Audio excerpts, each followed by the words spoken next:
Hello दोस्तों, मैं हूं अक्षय और मेरे यूट्यूब चैनल स्टेनो एस्पिरेंट्स पर आपका हार्दिक स्वागत है।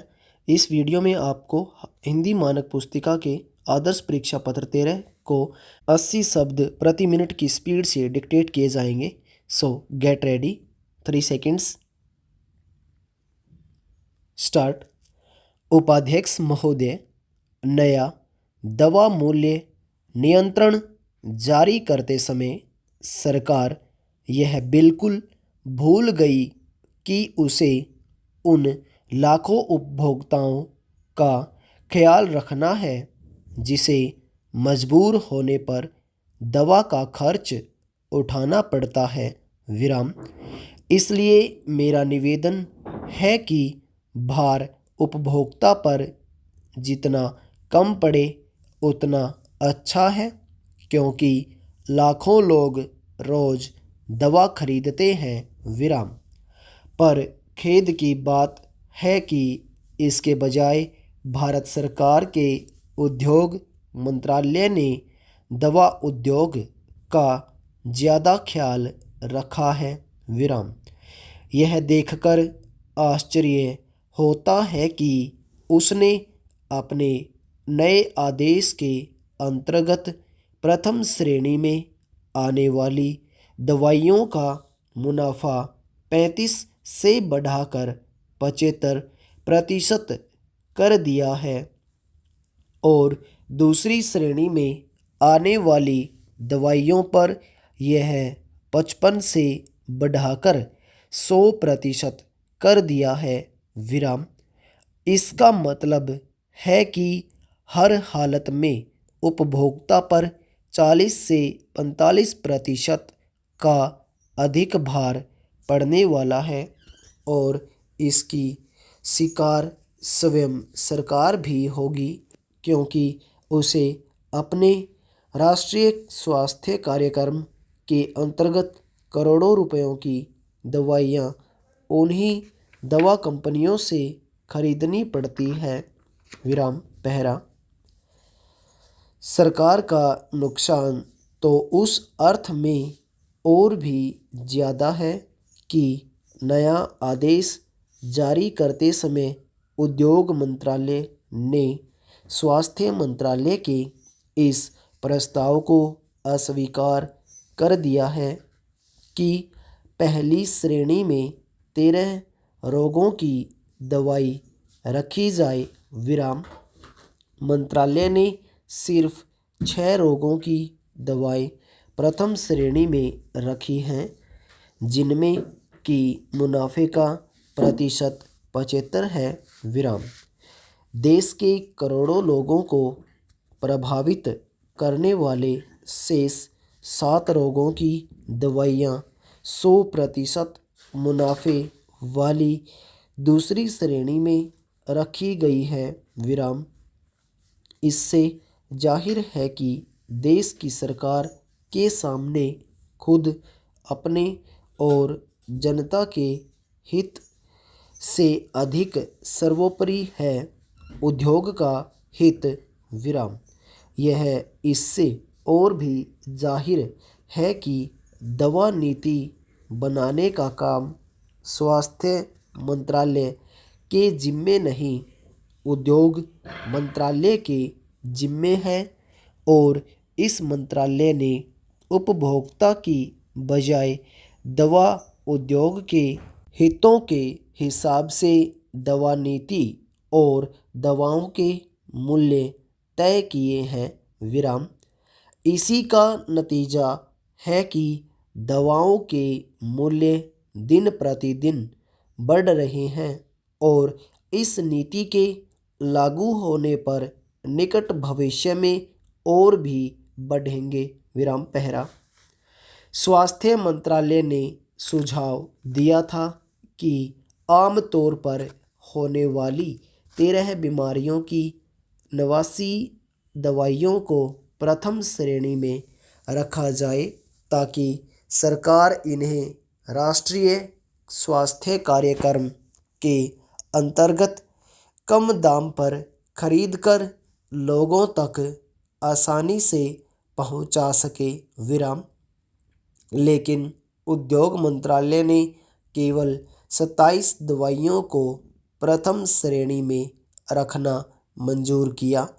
दूसरी श्रेणी में 139 दवाइयों को रखा गया, जिनमें कुछ आम बीमारियां भी शामिल हैं। विराम। इन दवाइयों में कुछ पहली श्रेणी में थी, जिनको अब दूसरी श्रेणी में कर दिया गया। विराम। ऐसा करने पर दवा उद्योग का मुनाफा और भी बढ़ गया। विराम। पहरा। 1986 की दवा उद्योग नीति में कहा गया है कि दवा उद्योग के मुनाफे में वृद्धि और ज़्यादातर दवाइयों को मूल्य नियंत्रण से बाहर रखना इसलिए ज़रूरी है ताकि ज़रूरी दवाओं की उपलब्धि बाजार में बढ़े।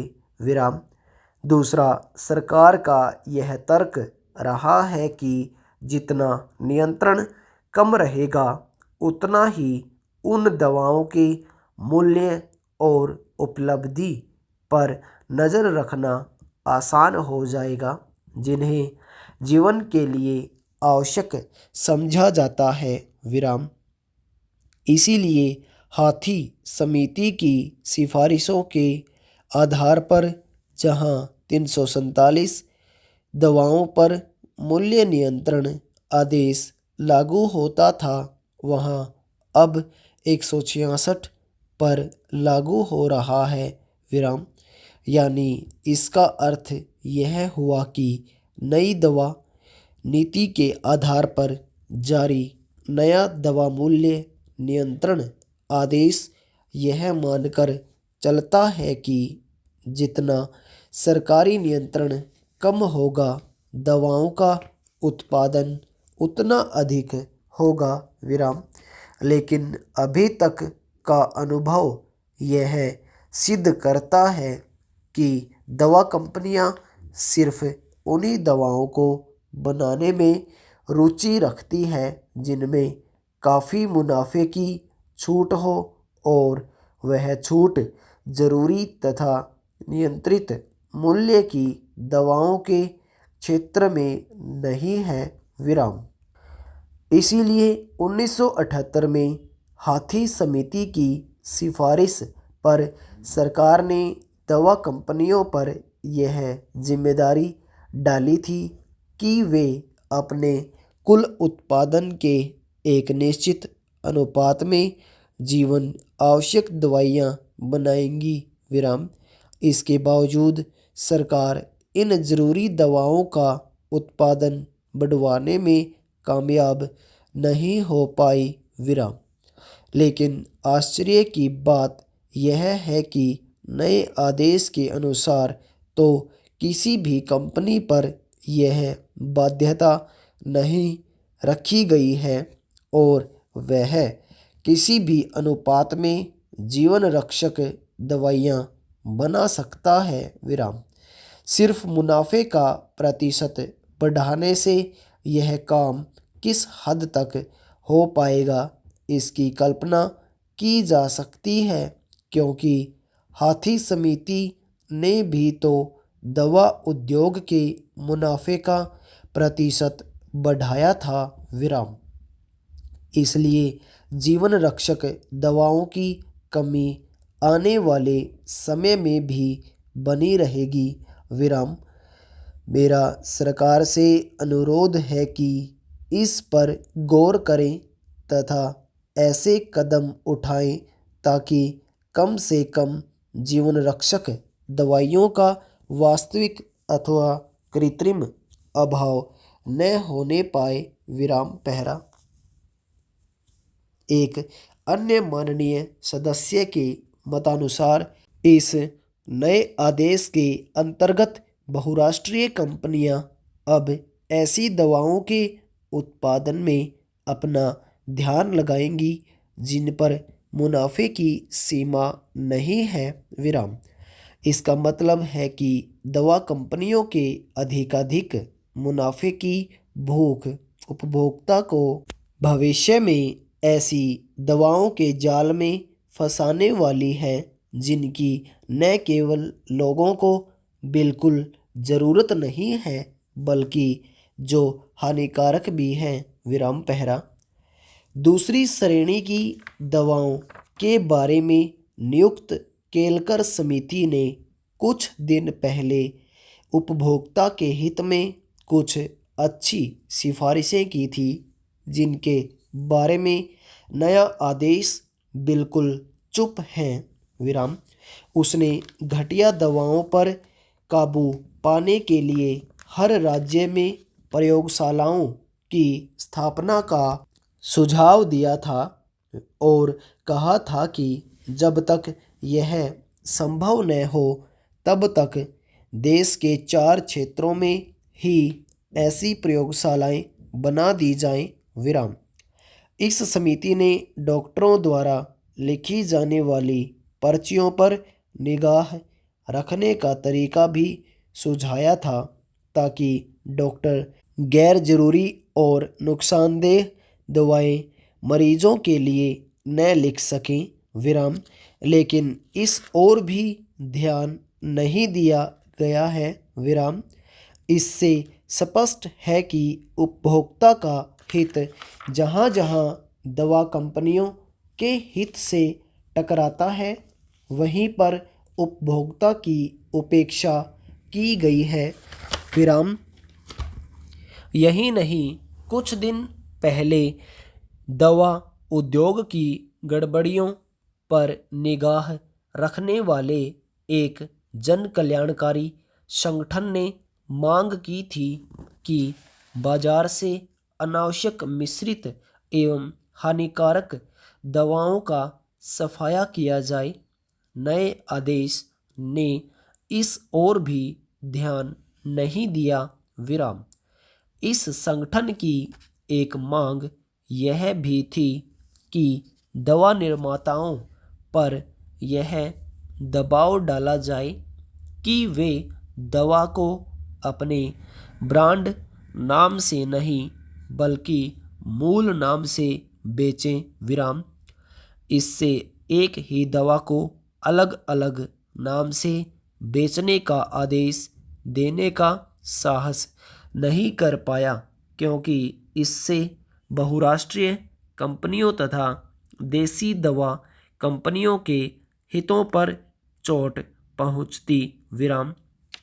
लेकिन नए आदेश में दवाओं को मूल नाम से बेचने के लिए प्रोत्साहन देने की दिशा में एक कदम बढ़ाया गया है। विराम।